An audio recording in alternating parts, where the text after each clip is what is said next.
Good afternoon and welcome to all the delegates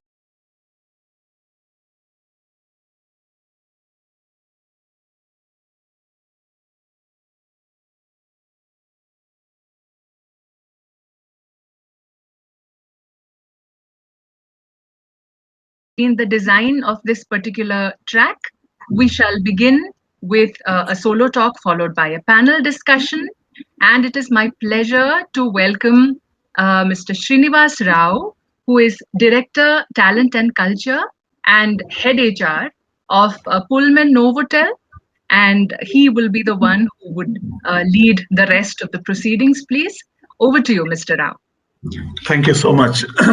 Welcome to all our respected speakers. And thank you so much, all our NHRD team. They are putting a lot of efforts today to succeed this 23rd National Conference 2021. And let me introduce Mr. S.K. Bose, Executive Director, HR, Indian Oil Corporation Limited. Is the solo panel speaker, and followed by we have a panel speakers like Alka Mittal, Director of HR ONGC, Abhay Kapoor, Group HR Head Hindware, and Shraddhanjali Rao, VP HR SAP India. Over to you, sir. Thank you so much. Very good afternoon to all of you. Thank you, Mr. Rao. I think I'm audible? Yes, sir. Yeah. So today's topic, building resilience, individual, team, and organization level. It's a very interesting topic and very contemporary. And let me give you a background of the COVID-19 situation. If you recollect, all of us, we know that the COVID lockdown started on 24th of March 2020. And as we moved and seen COVID for the first time, we saw that a quick transition took place from working from office to working from home during that lockdown period. So let me tell you what happened during this period. This is an unforeseen type of situation which we have never experienced after the Spanish flu. So the quick transition took place because we have no alternative. So there is a lot of learning into it. And let me tell you how we went about this transition. One is that technology played a major role during this transition from office to home or work from anywhere. So, but let me tell you, at the same time, there are certain industries which are in the essential services. They continue to serve the nation, serve the people of India, serve the people of the world. How? That is. So we'll discuss on that. So one most important thing during that lockdown is the communication. So if you see the communication, it played a vital role during the lockdown in the initial month of April. So a lot of information flowed through social media and through various channels, and people started believing them. So as industry, as nation, how they control that. If you see, our Honorable Prime Minister communicated intermittently regarding the COVID, and he also talked about the uses of the COVID protocol, use of mask, etc. And he displayed by using the mask himself. That is the leadership talk. When the talk from the top, it is a trickle down everywhere. It's assimilated to all the people of India, 130 crore people of India. So when you talk about the leadership, when you talk of the individual, when you talk of the team, when you talk of the organizations, we'll analyze how it happened. So one is that we have seen leadership need to be very authentic. We believe in leadership, and when you talk about communication was single point, and people started believing in single communication, and it flowed like blood flow in the artery. We have seen when the blood flows in the artery, our health system remains perfect, intact. If there is a blockage, what happens, all of us know. So communication during this COVID period, it flowed like seamlessly. In spite of the other distraction, communication coming from various channels through WhatsApp University, but people relied on the communication of leadership. Same thing was reflected in organization level. What we did at Indian Oil or oil sector, we we formed a committee, COVID empowered group, high level committee headed by our director HR, and I'm the convener still. We started meeting from 15th of March. From then we made daily, and we tried to collect all the communication from the government of India, particularly the Ministry of Health and Family Welfare, then Ministry of Labour, Ministry of HRD, Ministry of our own ministry, Administrative Ministry, Petroleum and Natural Gas, and all the other ministry from we collated all the information, and we transmitted from a single channel, a single point communication system we started in the organization. So other information which is COVID empowered group created by the government of India, there are 12, I think 11 subcommittees, and there are medical committee, supply chain committee, there is a health committee. All these committees started giving advice through one single point. If you recollect, the executive committee chairman is none other than the Home Secretary. He started communicating to all the secretaries of the chief secretary of the several states and to the administrative ministry. So that communication, single point communication, flew to organizational level, and by filtering those communication in the proper way, filtering means not which is required for our organization, we started flowing that. So communication, the information flowed like blood flowing in the artery. So that helps in the first thing. And we know that these communication are authentic. People started believing at all level. So as I said, in oil sector, being an essential service, people were working in the field. 80% people are working at ground level. Whereas in other sector, services sector, which are exempted, they started working from home, particularly IT and ITS. But in our sector, unless you produce oil, unless you serve the nation by supplying the oil and other fuel, particularly the LPG, the Indian cooking gas, then the nation will not move. The most important thing during the pandemic, we have seen that food supply and medicine supply. These are the two essential services which needed during this pandemic. So for moving the essential medicines, you need to fuel the trucks. Like food also, you need the truck to move from one state to another, because all the states are not producing at the balanced level. Some states are surplus, some states are deficit. So it started moving. The medicines are also, you know, that it is concentrated in some states. The producers started moving.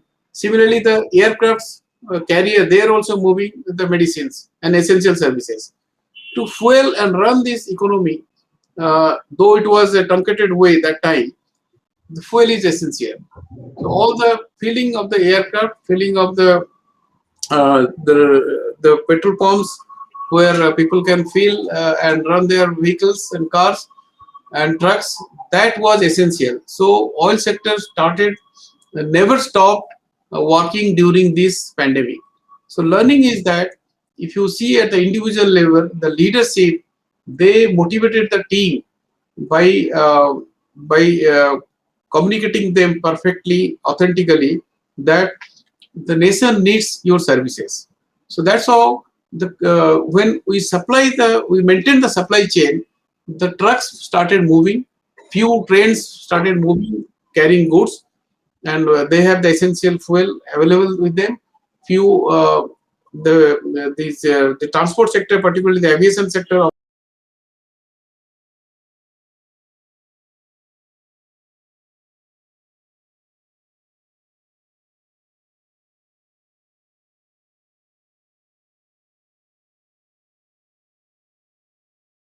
very much essential. So leadership played a very important role. If you see at team level, we have seen how the doctors and health workers work during this period. They never feared their life. For COVID, they knew that it's a deadly disease. The enemy was not known, invisible, but they never cared for it. They started working, and they continued to work during the COVID, and during this period also they were working. So what happened? So if you see the team learning, the agile teams were working. So let me give an example how at Indian Oil, the workforce, which is a very diverse, including race, culture, gender, you can say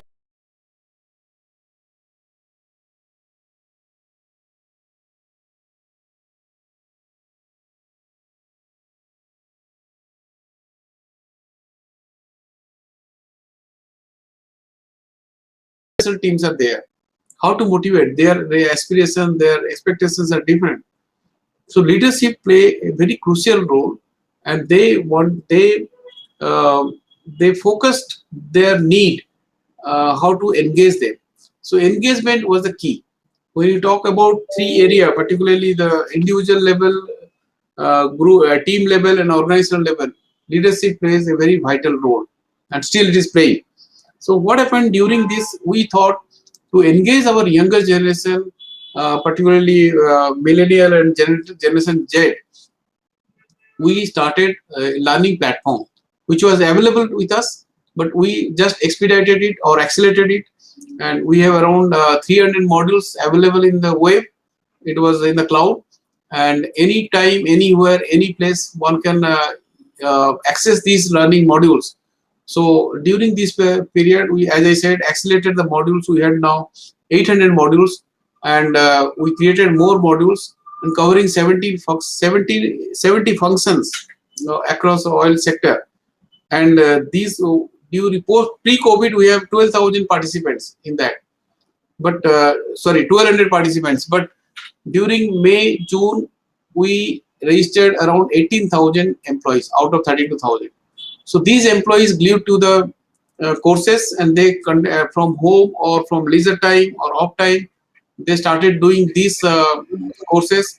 Today, if we see these 18,000 people, our employees, they have completed 8 lakh courses. That is huge. That is one of the best in the Asia Pacific region. So the number of modules they have done, that is number one in Asia Pacific. So that was the one of the engagement, and to take care of the well-being from the organization side. If you see, we have created a COVID app, and which to monitor the health and well-being of every employees, not only employees, the retired employees, the dependent, our stakeholders, like we have petrol pump delivery, petrol pump attendant, delivery man, their health, their dependent, all were we can say we monitor this app, and wherever there is a need, we have also ensured them during this period.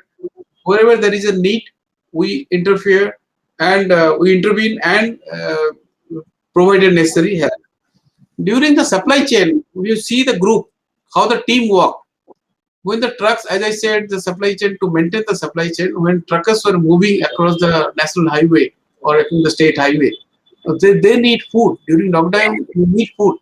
So our retail outlet, if you see the Indian Oil petrol pump, through them we supplied food packets. We have provided more than 40 lakhs food packets during this lockdown period. So that keeps the nation going. And during this period, you have never seen there was a supply shortage of LPG or fuel. How we have motivated them? That is the leadership challenge during that time. So we took a lot of back end support to them, and then we motivated them. And these are the real frontline worker who supplied 26 lakh cylinder per day across India. So reaching home without fearing that COVID. So what happened? But many of them have lost life also. They know it is a very deadly disease, but we salute them. We of course we have taken care of their family also, but they are the one who are the hero, like doctors and nurses and healthcare workers. So now when we talk about individual level, we have seen starting from the PM, who has shown the restraint, who has seen he was very resilient, and when communicating, he always displayed the COVID appropriate behavior. When the leaders start doing starting from home or office, the others follow. Similarly, it translates to organizations and state level, to the ground zero level. So that is one of the individual level leaders at all levels played a key and vital role by showing or displaying or demonstrating the COVID appropriate behavior. Then come to teams. Our company doctors, doctors in the hospital, doctors in other private and government hospitals, they done a wonderful job. Similarly, following that, when they came out of the house and served the people and the needy people, similarly, if you see the delivery man of maybe it's pizza, maybe it's LPG, maybe it's a food packet, maybe it's grocery. These people never sit idle. They serve the nation by supplying the food, medicines to households. I am also aware of the fact that society, the small society in cities or small towns, they also acted very wisely by segregating the COVID patients and taking care of them. We know what happened during March, initial March days, or you can say April, May, how it was transformed. So, do you have any benchmark? If you feel, yeah, I strongly feel people have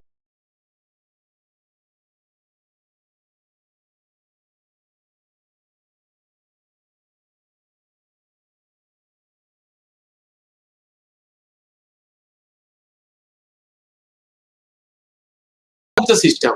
It is not the break the rule, you break the rule of traffic or like that. People think that if you break the rule or challenge the establishment to improve, continuously improve. So that's how it happened. During COVID time, they created a new norm, new normal, new benchmark by challenging what we are doing, the way we are operating. I've seen that people have moved to digital very fast because India is also digitally ready by that time. So thanks to the government of the day. So since it was available today, if you go to school, office, everybody having a laptop or a smartphone, they're operating there because India was ready. It is not a underdeveloped country, no more. So people, since we are ready, administration is ready, transition was smooth. Coming to the context of Western world, why they keep innovation as a priority. If you challenge the establishment, I mean, for better improving your system and procedure, like we have done improving the system by adopting digital. So any organizations or any leadership who focuses on innovation, digitization, and people and culture and technology, they keep on moving, keep on growing. They are in the growth path.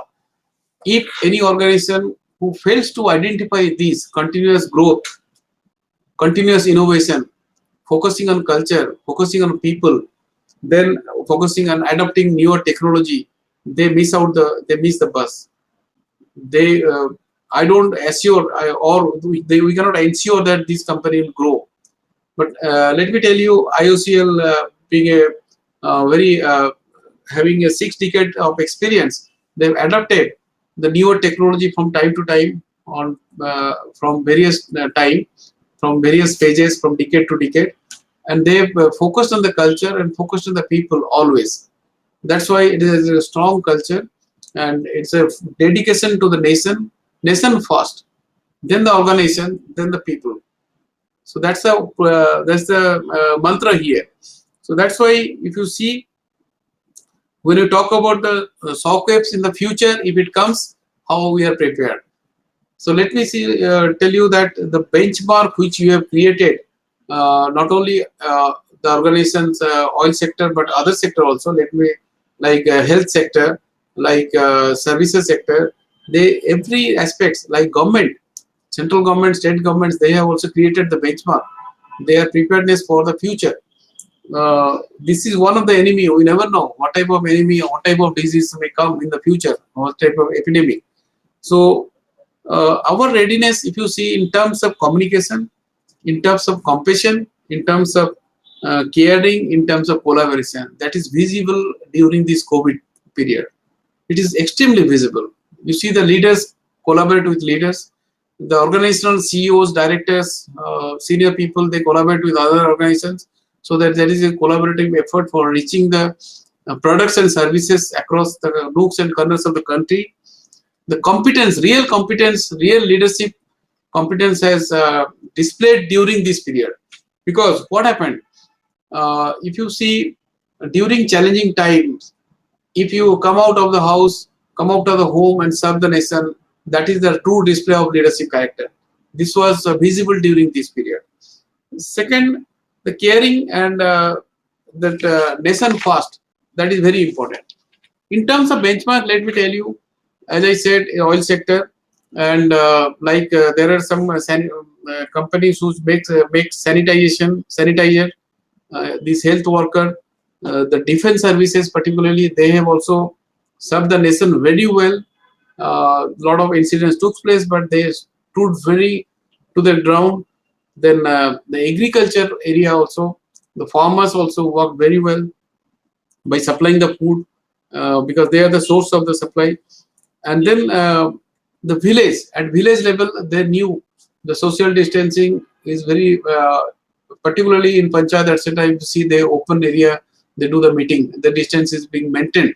But here, because of the communication, right communication, if you see during COVID, the villages are not affected like the cities. School colleges, though they are closed, they immediately switch over to digital mode, virtual mode. So these are the preparedness, these are the, in case of shock comes in the future, the readiness is there. And they have created every aspect, every level, every organization level, they have created their own set of benchmark, how to tackle such incidents in the future. One important factor I would like to say here, each organizations have those who have a purpose-driven organization, those who are the purpose-driven organizations, they did very well. Those who have vision and mission, the people are, aligned to the mission and vision of the organizations, they did well. And those who are not, they could not survive. They suffered a lot. So, particularly oil sector, the service sector, and the people in the, the people who make sanitizer, particularly HUL and other Reckitt Coleman, etc., they did very well because they wanted to serve the nation and in the need of the hour. So their vision is clear, their purpose is clear. When the top leader, they know the purpose is very clear, they align the workforce towards that purpose. That happened very quickly during this COVID transition happened so quickly. That's why people, in spite of this deadly pandemic, they came out of the house and started serving. I remember when I was in the first month of April, I think during last year, my neighbor's family member fell sick, and nobody was trying to come out because they know that it is a very infectious disease. So he called me. Being a HR person, I volunteer. We took them to hospital. I know that it is a deadly disease, but it is service fast. Because a old colleague requesting for his daughter-in-law to be hospitalized, so you cannot wait for that, COVID or non-COVID. This humanity comes first. So that's why your purpose, mission, and personal passion towards work, serving. If you have that approach, missionary approach, like we have been taught by Swami Vivekananda ji, and if you read the value system, then automatically, if you inculcate the same in the organizations, this brings a lot of change. So the new leadership pipeline which will emerge, that if you can see, that will be completely different. The competency which we have been thinking these are the best for the organizations, but post-COVID or to tackle the future, we need to be add a few competencies.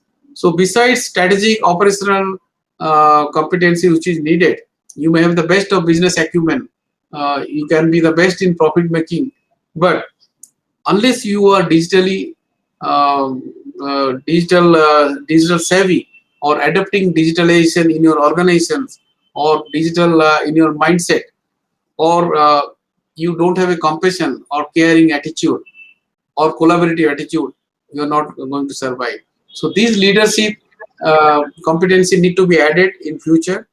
And one more thing, I think stakeholder management is very key to success in the post-COVID and at present also. And the stakeholder and government policies, which government has come out with the new policies, different in education and industry, other policies, unless we implement them in true sense, the country and organization cannot grow, because that is most important. Government is focusing a major focus on infrastructure development and investing a lot in infrastructure. The infrastructure growth, it takes place, then it is good for the people of India, and it will generate a lot of employment. It will generate a lot of not only employment, but it will be goods and services to for the people of India, and we can export also. So, secondly, the concern for environment. These are the leadership traits needed. Concern for environment is also must for the new gen leadership. Leadership need to be growth oriented, and unless you are growth oriented, unless you grow and serve the people differently, it is. And last word would be that when we standardize the SOPs for the organizations and COVID or COVID protocols, or in the future we are ready for this, and future leadership pipeline we develop, we have to think what is the learning for individual, what is the learning for group, what is the learning for the organization level.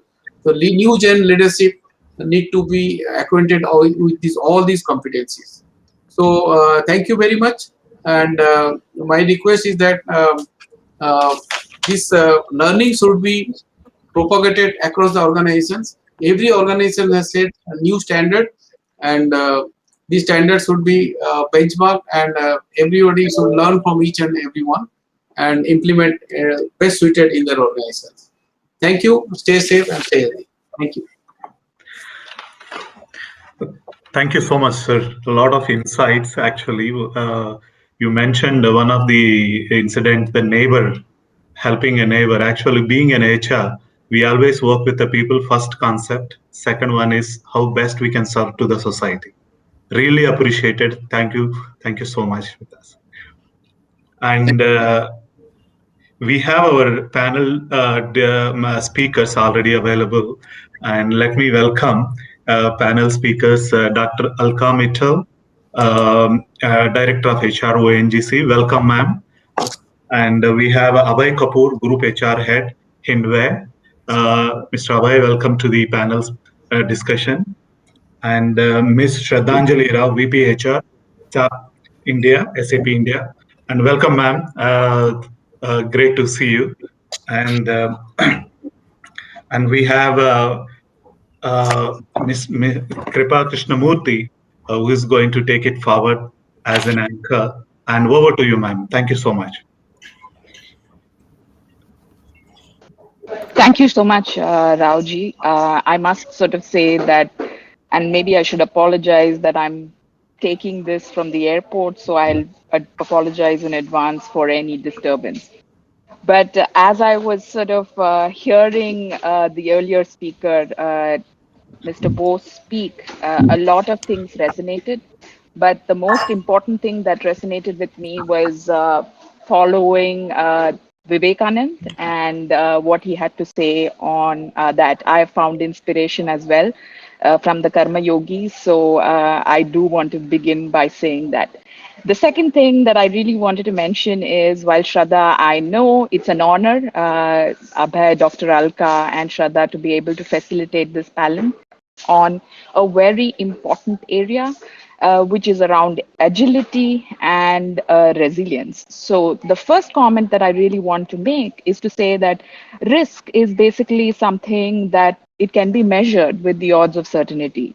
But what we've seen in the recent past is really uncertainty, where we don't even know how it is to set the odds around what will or what won't happen. And in the last year, that's really what we have seen a lot of. The session topic really leads agility and resilience. Agility is the outward verb as to what we do, and resilience is an internal state of mind. And when I sort of read this for the first time, I was really reminded of an old Buddhist parable on the second arrow. You may ask me, what is this? What is the second arrow, right? So one disciple really went to the Buddha and asked, if a person is stuck by an arrow, is it painful? And Buddha and his own self didn't respond. So the disciple really went on to say, if he's stuck by a second arrow, is it more painful, right? In life, we really cannot control the first arrow, right? Because it's really over and above our control. But what we can control is the second arrow, right? Which is our reaction to what happens when the first arrow is stuck.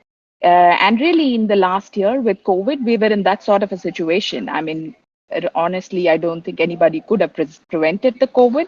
But the second arrow, anxiety about getting the virus, worry that our loved ones would get it, worries about financial implications, all completely in our control.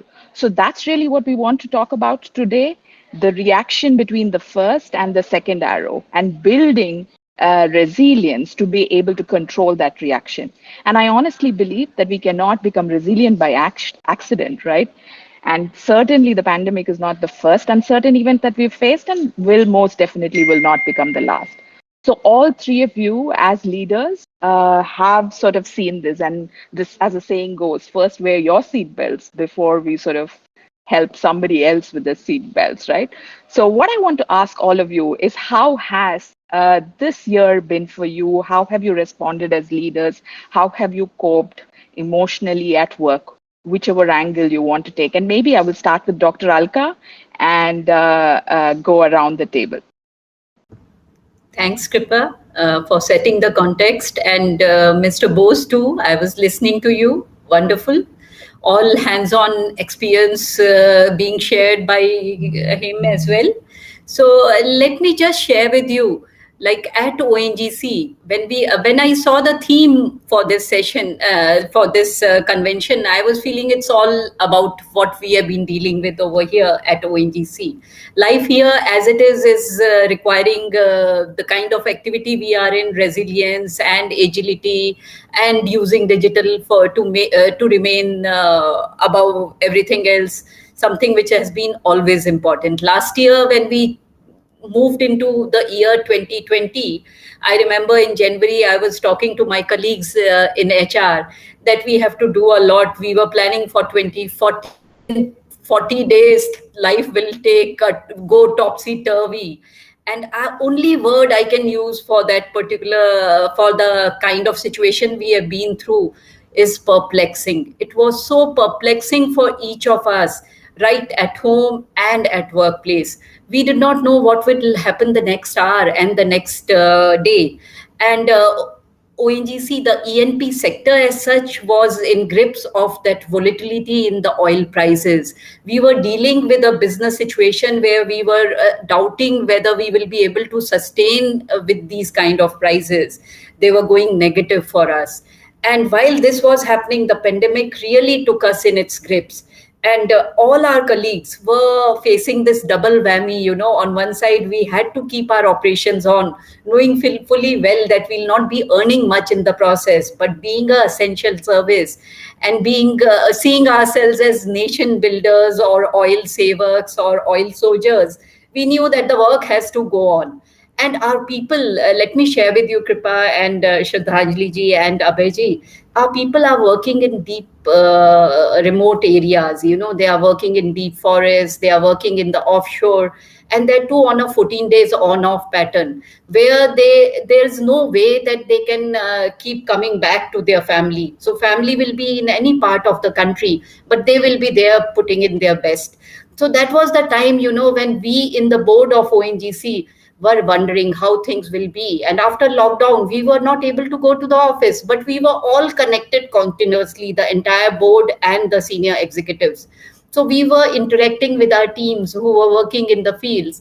We had this virtual connect. And what we saw was that they were all totally charged up, all the time. Like every week we would be interacting with them and they would say, no, the work has to go on and we are here, we are fine, you just don't worry about us, we'll take things forward.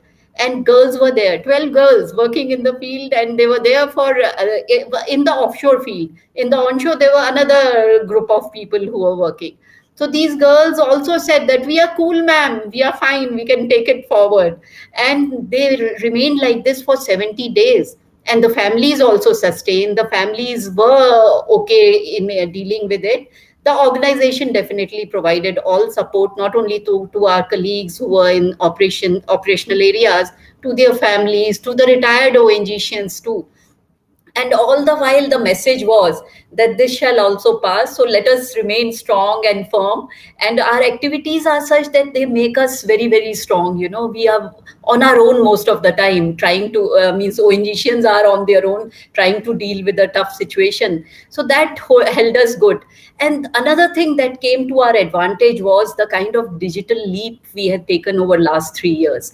We within a couple of days, we were able to provide VPN platform access to our colleagues who were till then not getting it, and everyone was connected, because otherwise we all had that facility of working from home, but not everyone else. So that also took off. So that way we could move forward with total confidence and conviction that the commitment is to be kept. And that is what kept us going. And last 1 year, now when I look back, I don't know how it went off, but we all have come out stronger, better, and very, very close to each other now, because we were there for each other. Not one call was missed by me from any of the colleagues at any point of time.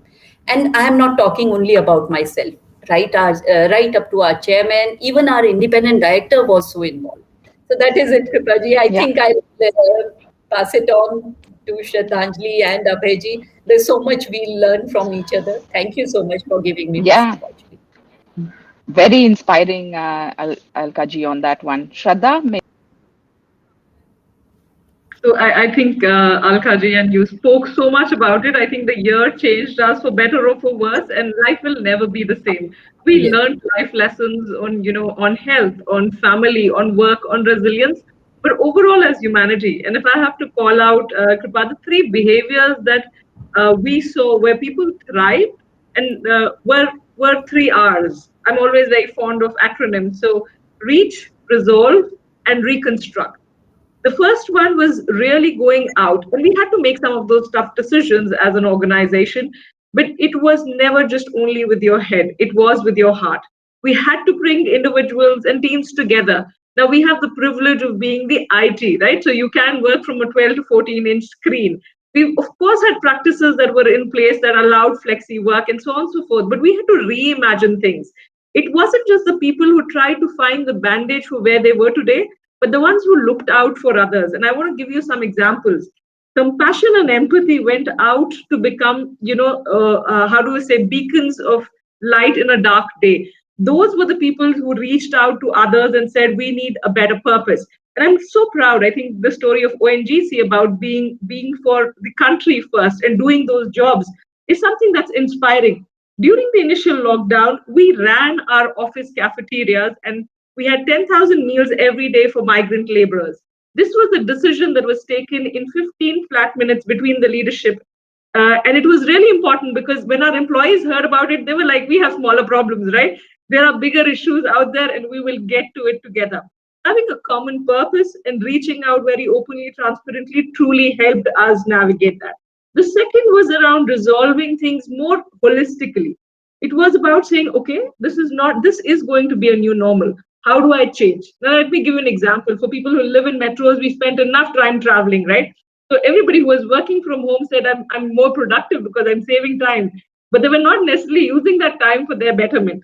And that's where, as an organization, we said, let's refocus. Let's talk about learning. And how can we do that? 100% of our programs, which were not virtual, were turned virtual in less than 8 weeks. That's the level of investment we made, and we made it across all employees. So going out there and resolving for problems that needed to be resolved, trying to build the agility in mind that needed to happen, and smaller things like learning Wednesdays, no meeting Fridays, to give people the breathing space that we required. And really being very humble about this. We didn't have answers, and it takes a very different leadership style to still stand on the stage and say, I don't have an answer, but we will get there together. And that is one behavior that we saw happening very, very strongly. The last one was reconstruct or reform outlook. And this was not just to say, do I need to fix the next 6 months or 9 months? It was to take a very hard look at our policies, us as HR, in our mindset, and say, how do we want to change? If I'm really creating the future of work, that's not for the next 12 to 14 months, it's for the next 3 to 5 years. Do I need this person to be in office? Can I move this job digitally? Can I have some other kind of a person come in for this? So really those hard decisions in terms of reimagining how we would look at innovation, how we will improve productivity. So individual productivity definitely went up. But collaboration, how would you do that? Long-term sustainability, belongingness, those were elements that we tried to focus on. So going back in the three elements of reach, resolve, and reconstruct, those were the behaviors we focused on. Thank you, Shraddha. Abhay, I'll turn over. Yeah, so we all know that what we all went through, and most of the things which Dr. Alka and Shraddha have spoken. Uh, but I look at this entire scenario, like the way it has progressed and the kind of uncertainty we all have faced during this time, right from moving immediately to the work from home mode, and many of the organizations which have never been used to it. It was really difficult for convincing the employees and getting them and making them habituated on that mode. And then immediately after that, a lot of organizations where they just have the classroom kind of trainings or learnings. Now you need to make people aware that how to operate work from home, but then still you have to make them aware the entire process through online processes only or through the digital platforms only.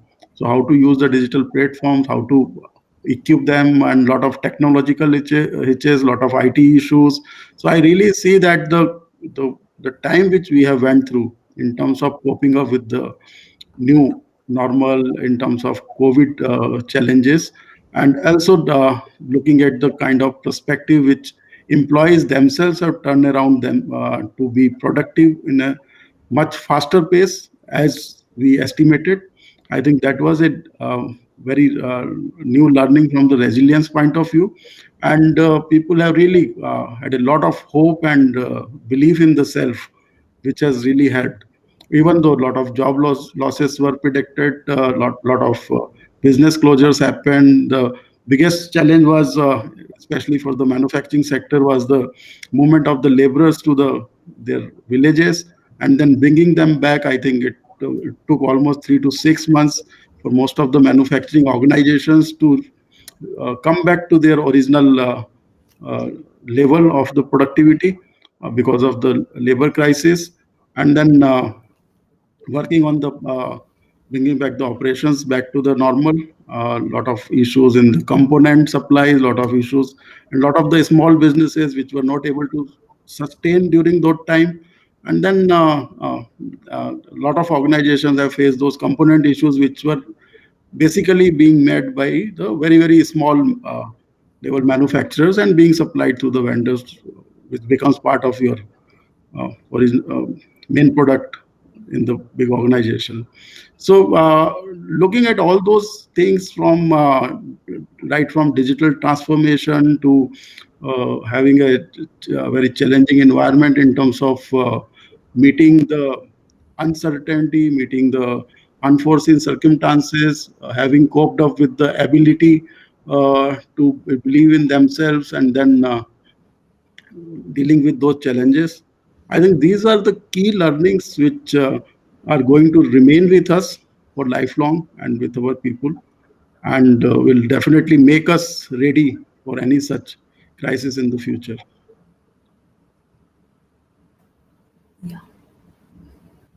I could not have asked for better opening comments, right? We've straddled across the entire strata, and Alkaji, from nation building and the looming oil price issue to Shraddha, the technology piece, and how in technology we're really in the third industrial revolution, but we're still acting like we need to go in every day. It's sort of reimagined work in that space, truly propelling us to the third revolution. And Abhay, you really brought out a lot of points, right? Small businesses, we had the labor crisis. It's almost as if every strata within the Indian business diaspora sort of developed different muscles of resiliency. I think it'll be premature to say we're out of it till the vaccine and implementation across and its solidarity remains. We will still argue the shape of the recovery curve from a K to V to U, right? But I could not have asked for a better opening comment in terms of how this landed. And like I said, I mean, this has impacted individual leaders, it's impacted teams, and it's impacted organizations. Each of you shared a little bit. At City as well, we saw a little bit of the technology because we're a combination of technology as well as frontline. So our banks and branches have remained open every single day. And I supported the consumer banking businesses. So we have been open for business all through the lockdown, right? And we believe that we also contribute to the needs of people and to the country. So I think that's been very important. But I'm going to pivot a little bit, and my question is going to be to Alka ji and speak about how have we as leaders dealt with the teams, right? And I did hear about compassion, but we've always talked about as HR people values, competencies of leaders. Did resilience have a rank before? And now, does it have a different rank, Alkaji? If you can give your perspective, what will get measured in the leadership competencies going forward?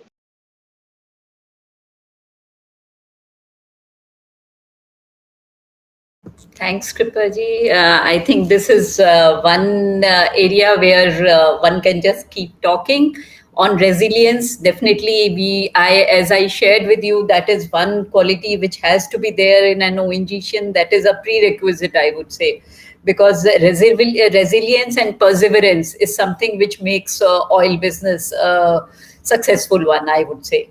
But here in this particular scenario, we all of a sudden realize that this is something you just can't do without, even for day to day, moving forward from one day to the other.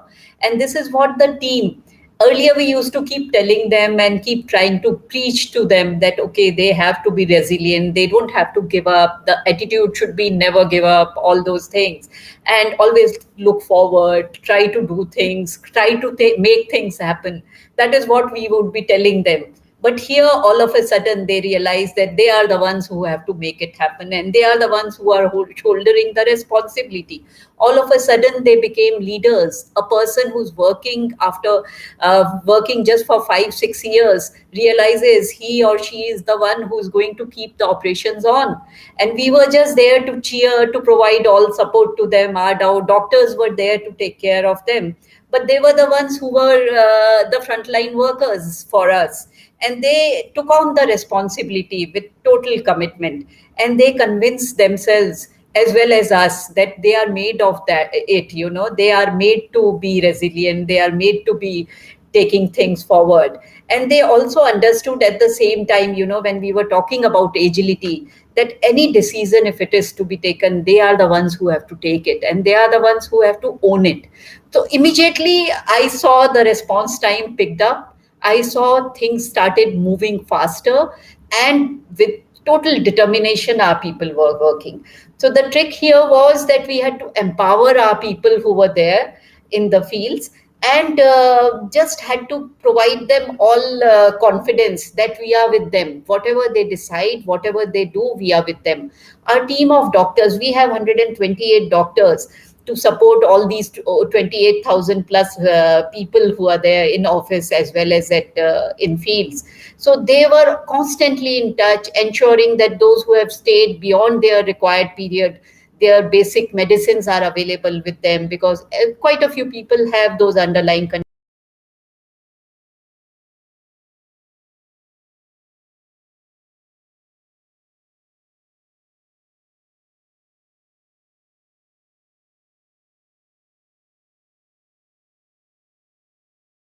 And the families were reassured also. So as I had earlier shared. So definitely now we know for sure that without being resilient, an organization like ONGC could not have sustained, and see how things turn around. Last year, like I mentioned in my previous, when I was sharing with you, the oil price was dipping down. Now the oil prices are picking up. Now, last year we were wondering how to deal day to day with COVID. Today we are talking about how to get our teams in fields vaccinated. So that is something which has changed. And how has it changed? We are the ones who have brought about the change for ourselves by being strong, by being sturdy, and by being together in it. So if a person was working in field, his colleague is sitting in office was making sure that the family of this person does not have to suffer because of the absence of the family member. So that was the kind of team spirit which was visible, and that was the kind of care for each other which was there, and that is what made us sail through this period, and that is what will take us out of it also.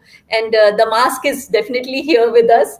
We have to be with it, and that is what I keep telling my colleagues. It's not over, as you said, Kripaji, so nicely.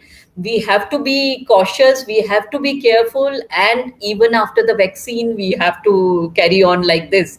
So all those issues about pollution in Delhi, which I would just take in my stride, and I would say, oh, I don't need a mask today. I am very, very particular about the mask, and that is something which this last year has taught us. So thank you so much. There's so much one can talk about what we have learned in this year, what we have understood in this year, and what we have imbibed in this year.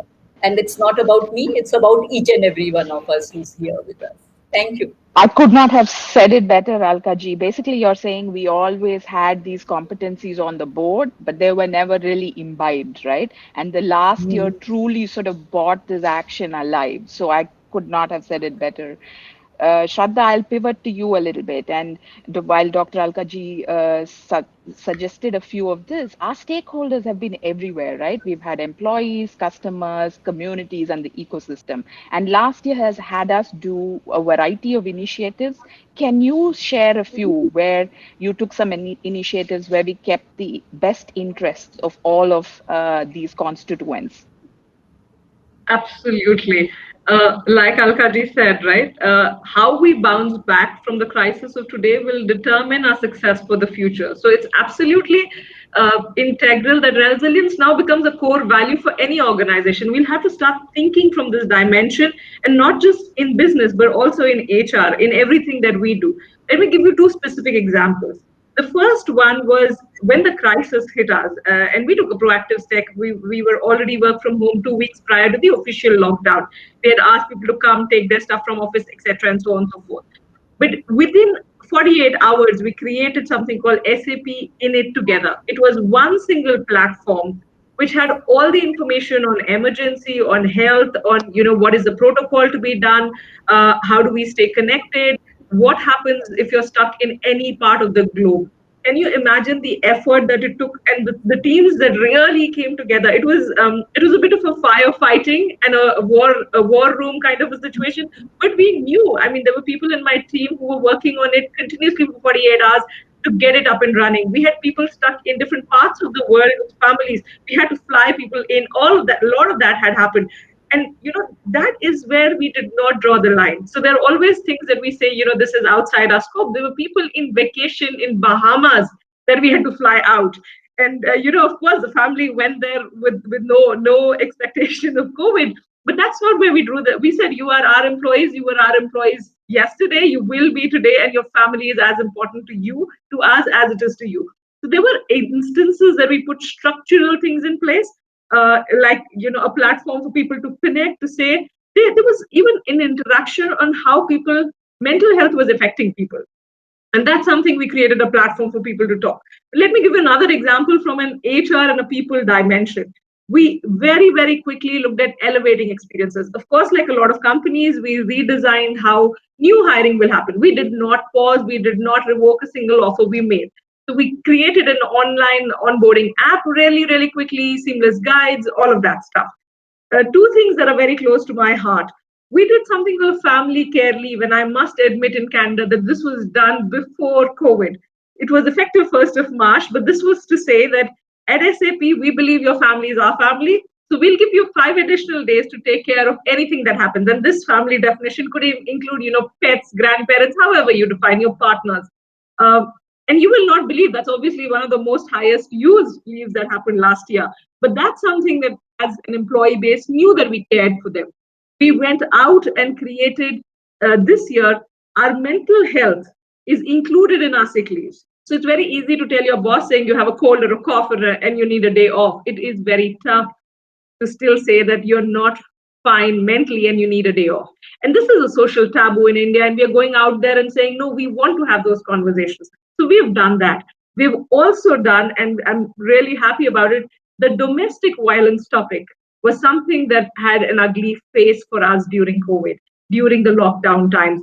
SAP, we built a formal policy and support system against domestic violence. We had survivor groups created.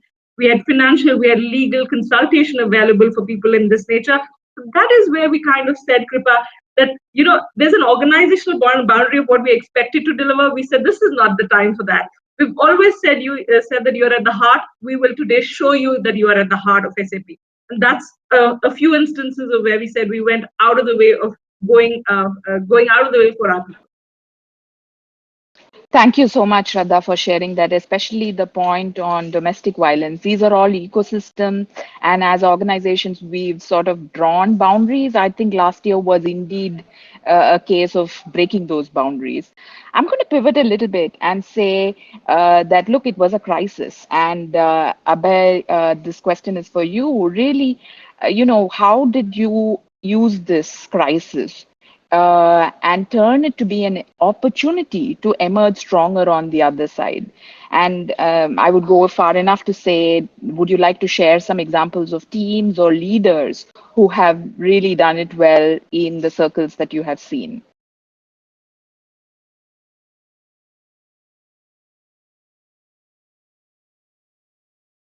Abhay, I think you're on mute. If you could unmute.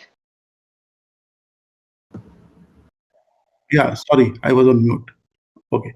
So it is said that the great generals, they issue the commands in the morning and they change them in the evening. And we literally went through that type of time when we have to fix the plane while it is flying. So with that kind of a challenge which leaders have faced during this time, I think there were a lot of focus on uh, dealing with a lot of ambiguity in terms of managing the teams, in terms of getting the productivity out during the virtual environment.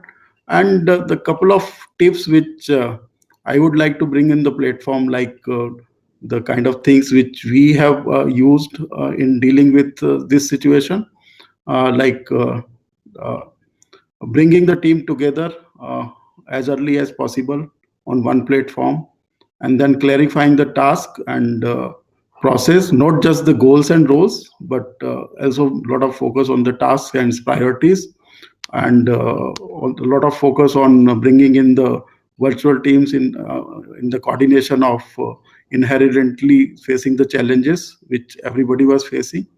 Then committing to a proper communication charter, and communication in a virtual environment is always required to be much rich in the content.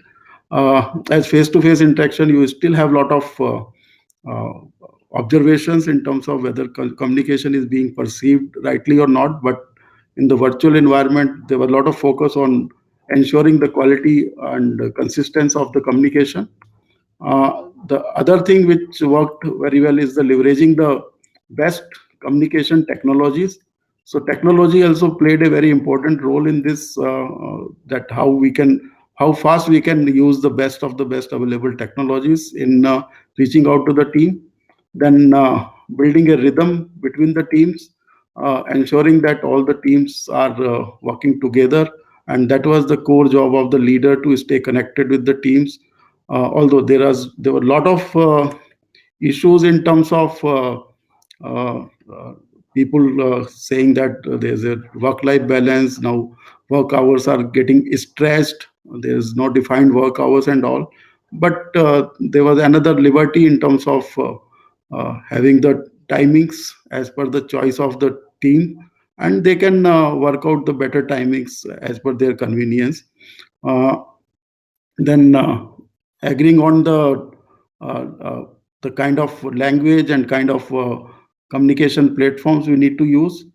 Then working on the tracking mechanism. So that was another important part, like managing the time and who has got the monkey, and how to resolve the issues and how to push the accountability down to the team who is accountable for what. I think that also was little challenging for the teams, those who were not used to the virtual environment, but those who were used to virtual environment, maybe it was just a transition for them. Then fostering the shared leadership, so ensuring that there are defined leaders in the teams in the absence of one leader, to ensure that the tasks are being completed on time. And also there was a lot of focus in terms of leaders to have one-on-one communication. I think that played a very important role, having a one-on-one with the employees on a regular basis by the leaders. And I think that was something which helped the teams to perform better. So these are couple of practices which helped leaders to emerge as a winner during these tough times in the virtual environment. Hope that suffices. Great. No, great points, Abhayji. And I'm going to quickly pivot to business models in a moment. But before that, I wanted to sort of say something, right? That over business leadership, people leadership was one of the biggest agendas in the last year, and really interaction models. So I like to say that HR and IT were really the leaders on the famous fabled CXO table, right? And that's never been the case in the past. So I did sort of want to make that comment, and a lot of what you said spoke about it. Before I come to the models, and Abhay really touched upon the fact that work-life balance was a big issue, right? And I want to ask both Shraddha and Alka ji that can you give an example of what are the resilient values and traits that you built in the last year? And one cue I would say for City is mental wellness was a big agenda that we drove. So we pretty much fitness, mental wellness was not an agenda that we really paid attention to. And Alkaji, you spoke about 128 doctors, if I'm not wrong, right? We also now have a doctor on the panel. She was a person I met once a year. This time she's a part of all our HR OPCO meetings. So really focus on fitness and wellness has become really high. So I just wanted to hear a few examples from both of you on what are some of the things that you've changed, and I believe the audience will find it useful. And I know that the conference is running a behind track. I do want to spend some time with all of you as leaders, so we'll see how best to use the time as we go ahead. But before that, over to you, Shraddha. Okay, thanks, Kripa. Again, very quick examples that we did. Like mental wellness, you spoke about it, but we had to peel the onion of mental wellness, right? Different issues had different segments had different issues. We have a whole lot of bachelors who come from different parts of India, come down typically to your bigger metro cities like a Bangalore or a Delhi, stay in PGs. They did not know how to cook, and there was no Swiggy and Zomato. Now this almost makes me smile when this was raised to me, but I was like, oh my God. And you will not believe, we had to start from doing sessions on how to cook basic stuff. We can smile about it, but these were people who were left with no options. We even explored saying, should we send food, right? How do we enable that? And in the initial period, it was really tough. We had dual career parents, young children at home. It is normally stressful, but if you have a caring responsibility of an elder parent and young kids, it was unbelievable. So let me give you a couple of examples. We did something called nudge, and these were micro behaviors that we sent out every week to all employees every Wednesday of what we'd like them to do. Something as simple as keeping yourself hydrated and drinking 8 glasses of water took a backseat because you just had no time to breathe. Having a fresh plant on your desk makes it a little bit more greener, right? So doing small things, taking those breaks. We reduced our meeting time officially. Every 30-minute meeting across the company was reduced by 5 minutes. Anything more than about a 60-minute meeting was reduced by 10 minutes. So we took some official stances as well, where we said, we understand you need to take a breather. We officially made it possible that you could work in different times. If you had, you had to put your kid into a digital class, a 6-year-old kid into a digital class, that wasn't easy. The kid's not going to sit by themselves. So, we gave you the flexibility of saying this is how you design. But what was most important, Kripa, it was not just us as HR.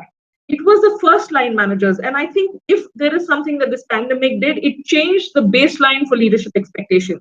Leaders were not just supposed to help employees professionally. Now there was no boundary. Employees didn't know who to go and ask, did not know who to went out to, right? They wanted the managers to know that this is the situation back at home and they need flexibility. That humanity took the front seat or took the board seat on the table is how I would describe it. If I look at some of the things, we invested heavily in enabling our managers.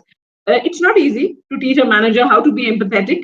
It's something that comes with experience, but how do you fast forward that experience for people?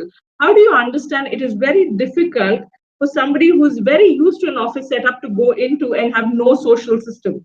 So if you have extroverts in your team, they will react very differently. Your introverts will react differently. So we actually built toolkits for managers. We did a whole lot of enablement, how to look for signs of burnout, how to look at not just leads, but how do you induce the right behaviors? So there's a whole lot that we did specifically for our managers because we thought that was the most important and impactful element. If you touch a manager who touches your last mile employee, that's where the experience is built. Alka ji, if you can share a few. There's so much, and when Shraddhanjali ji talks, I really feel charged to add a little to what she has shared. So what she already shared, I will not be touching on that. ONGC did create an OK desk, OCAY, ONGC Cares for You, where, right, and this happened, I think, in first week of April. So immediately we were connected. There were so many queries coming in, a person not working in office was having doubt whether he'll get the salary for the next month or not. Will there be a pay cut? Because that was something which was happening across. But these kind of small reassurances definitely were required. In addition, what Shraddhanjali just mentioned, there was an issue of mental fatigue setting in, especially in the fields. So what we had to do was that we just decided that now is the time to get everyone together, get everyone doing things which they would love doing. So we created a series of activities in which we could involve our colleagues. So like for the field going personnel, we had this competition called Humans of ONGC. At end of the day, after 12 hours of duty, they would just sit on their laptop and share a personal life story with the other ONGCians. Same ways for girls, we had a story with ending with an I, writing competition, because they were working at home, bogged down by all the child rearing, caring and cooking issues. So they were the ones who shared their stories. And we had memoirs which were from our former ONGCians, because those retired ONGCians who were working, who were at home in isolation, children far away, maybe overseas, they were the ones who shared their experience. And these kind of competitions really helped in getting everyone together. So while this was happening, we were every weekend on Saturdays, I was booked because I would be attending one of the sessions which was on building mental resilience. And we were having sessions on mindfulness. Our academy, our learning, the training institute we have, that really took lead. We were having a hybrid kind of training calendar where it was 10% online learning and 90% classroom learning. And we just decided, there was no choice, of course. We turned it around, 90% learning in virtually and 10% in classroom when situation would improve. So the academy took lead and lots of programs were organized. So what happened, those who were working from home and not having enough work on their hands, they got busy building their capacities, building their capabilities. And those who were working from home but not having enough time to spend with their families, they got involved in all these activities. Like we organized in the month of May, when masks became, we understood that masks are going to be required. We organized a make a mask for the family competition, and the family would get clicked in that mask and then share a pic, and based on that we gave some awards. Similarly, in the month of August, we had patriotic songs competition. So lots of youngsters across the organization, like a person sitting in Nazira in Assam and a person at Mumbai, together they sang a duet, and it was shared with the jury. So it was that way, getting them together, doing lighter things while they are taking on the workload was something I feel it got every one of us going. And we had all these competitions. And the last, which I definitely would like to share before I stop talking, is an event which we organized called Mosaic. It was for those who were persons with disability, because from the month of March they were at home. A colleague of mine, very dear to me, Isha, she had to move to her native place because she could not have taken care of herself, and she was continuously working from home, but we could not see her, she could not meet her other colleagues. And these are the colleagues of ours who were having that sense of isolation. So 1 week from 25th November to 2nd of December, we organized events for them. And there was a team, including Isha, my colleague. They were working on the kind of activities which could be planned. There were debates, there were quiz, there was a competition where they would be talking, a jam kind of session was there. So all these activities were happening. And at the end of it, on 3rd December, the entire board of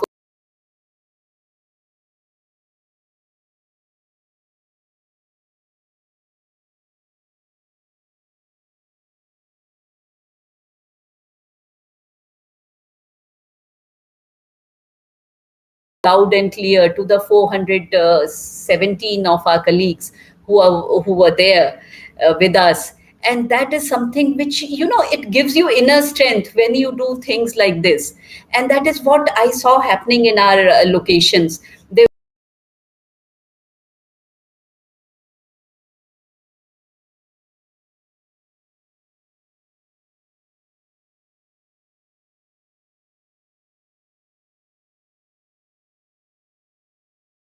Hours a day. And I will just quote one more example of a person, who was on off duty. Like I mentioned, 14 days on off duty.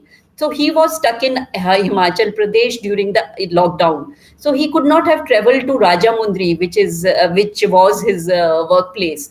So while he was there, he doled out an amount of 2 lakh from his bank account, and he was providing tea and biscuits and mattis. Mattis are had with tea in our part of the country. So he was providing tea, matti, and biscuits to the people who were working in the hospital, the health workers, to the policemen, and this came in the newspaper. So when I came across this, we transferred another amount of 5 lakh to him, and he continued doing his good work. His story was shared with all. So many more ONGCians came forward like this. And when something like this you're doing, you forget your own stress.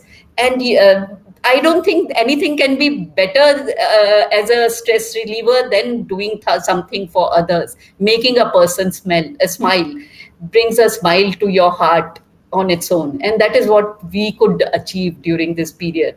And that is what we learned also, Kripa. I am so sorry, I just continued talking, but this is something which is very close to my heart, I would say.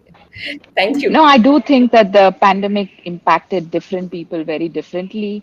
And you really brought that out to say that while we are at the other side and there is a sense of hope in comparison to where we stood last year, I do think that some of the disparities have increased, and we do have a road to recovery ahead with reference different places. So thank you for bringing that alive.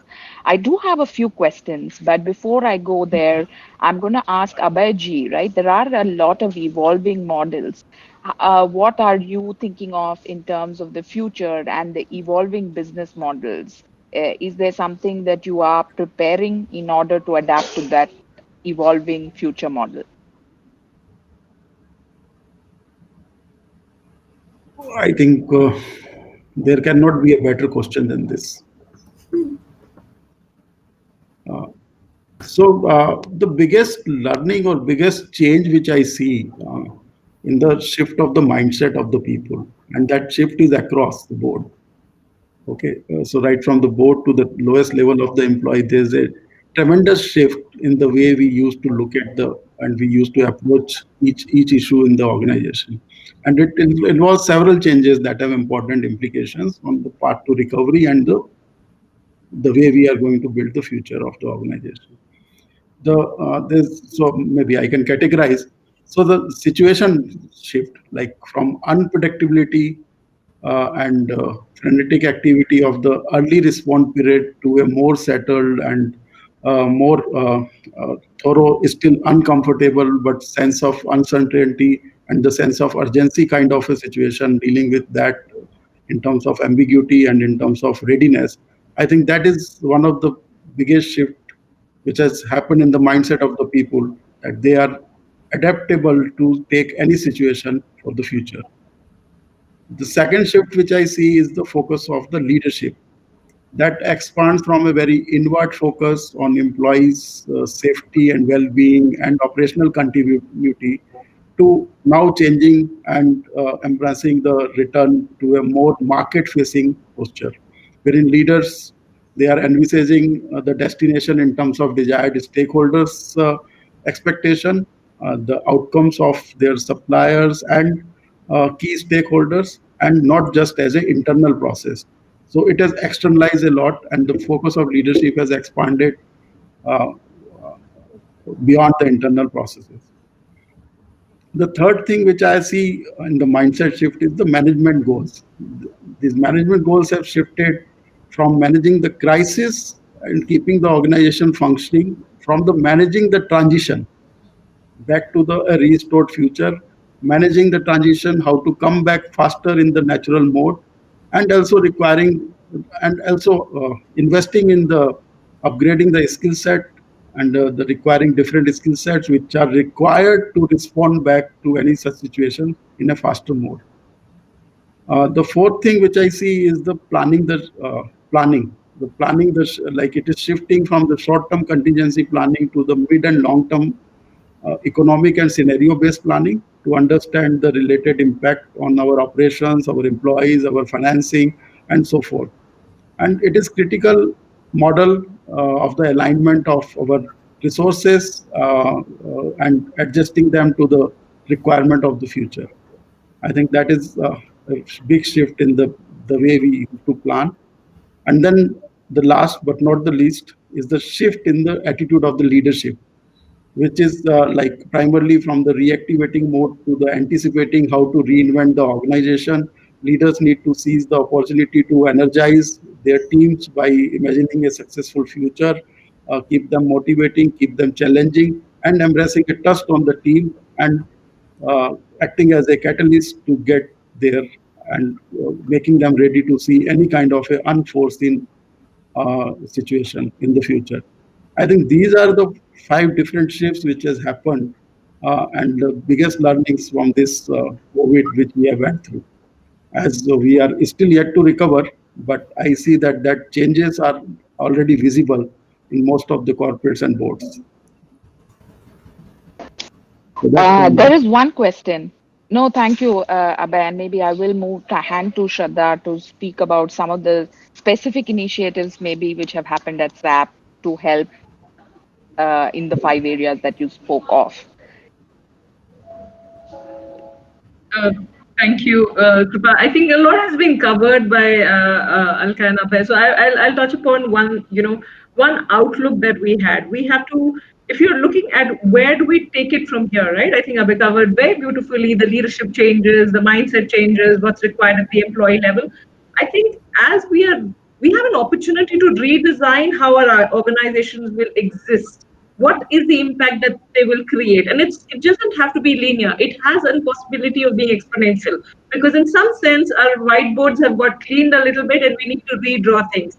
So in that mindset, one of the bigger things for us was the whole concept of agility and mindset. From a mindset point of view, agility, talent agility. People not just looking at one area of specialization, but making dual careers actually a reality and acceptable future. Now, this requires skill building. This requires a very systemic approach, but it also requires how do you make it happen when you have 8 hours of work? Let's be very honest about it. You have 8 hours of work, you have home care to take off, and in this midst of this pandemic, how do you keep people motivated? So we had to really reconstruct a lot around the culture, and we had to show the incentive of this to the employee as well as to the organization. But that is one of the things on top of the leadership challenges that we really said, what do we need to define? And this is where for every single employee, we went down 2 levels and we said, what is the requirement for today? What is the skill that you require in the short term? What is your aspiration? And this could have probably nothing to do what you do. How do we build the two together? How do I make learnings available to you free, absolutely free, virtually available to everybody? And how do I also incentivize you to collaborate? To go out of the way, and we put a whole lot of things that were otherwise available in our physical world available on a virtual world. What we did see, and I'm happy to share, that people took it up as a challenge. Like Alkaji mentioned, sometimes going out there and helping others puts your own issues behind, right? So it kind of gives everybody a sense of camaraderie, and those were the principles that we used to build the culture of togetherness, of belongingness in a virtually dispersed environment. That was one thing that I can probably talk about. No, thank you, Shraddha. And I know that we have a lot of questions and a lot more ground to cover, but I know that the theme of this conference is pretty much around this, and hopefully some of the other sessions will address some of these questions. But I do want to end with a question that all three of you probably dodged me, which is around how you changed as leaders. So I do want to ask a few maybe rapid fire questions, and I'll start with Abhayji. Abhayji, one trait that you felt that you never had in the earlier part of your life, but you learned in the last 12 months, if there was something like that, which one would that be? Well, I see adapting to the change, and the other thing, like from the empathy point of view, I see that many people are losing their jobs or their business are getting closure. So I active in many forums. So I immediately started creating certain platforms where I conducted a lot of conferences. Okay, a lot of webinars on just to release the stress from the people and relieving the anxiety. And you won't believe, in 3 months, April, May, and June, I coordinated around 40 webinars on different topics with different speakers, and was able to release that stress. And that gave me a lot of gratification in terms of, like, yes, I really contributed to something, I think. And even some of the webinars were attended by more than 500 people. No, but that's simply great. 40, and at a time like that, when social connect was very much required. Thank you so much for sharing that example. And Shraddha, maybe I'll ask you the question: what was it, a crisis or an opportunity for you personally speaking, the 12 months? It was both a crisis and an opportunity. I must admit, it taught me more than I ever thought I would. Patience is not very high on my virtue scale. Let me admit it. And I think if something last year taught me was patience, right? I experimented a lot. You managed to. I mean, I had the joy of having my mother here with me. She doesn't stay otherwise, but she came in a week to stay with me for a week, and then the lockdown happened. You see, I spent after many years of moving out of home, I got to spend some time with family, and I'm very thankful for that. Of course, it taught me very different things. You tried experimenting with gardening, which wasn't successful. You tried experimenting like everybody else with cooking and baking. Some of it was okay.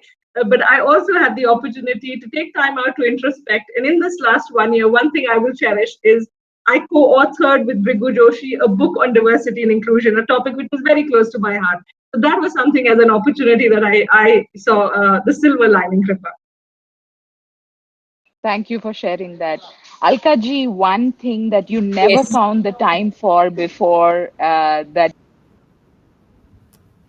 Yes. I would not say I never found time for it before, but over last 3 years, I had been not able to find time for myself, my own health and fitness. So I could shed about 7 kgs during initial 8 months of the pandemic, because I was going for my morning walks very regularly to my terrace. And I started off the regime of my fitness regime of doing Surya Namaskar. And for the first time, I attempted going for meditation, and it really helped me a lot. I could sense the kind of, peace and calm I would feel during the different sessions we would be having when we were interacting, thrashing out things in the field situations. Everything remained with me, and I had that feeling of tranquility, which was very, very important. So now also, while I am going to office regularly, I am maintaining that regime, and that is something which I gained. And I realized that health has to be prime and foremost for each and every person. And taking cue from that, and all my other colleagues were also feeling like that. So on the 26th January, we normally around the Republic Day, we have certain awards for those who have really performed very well.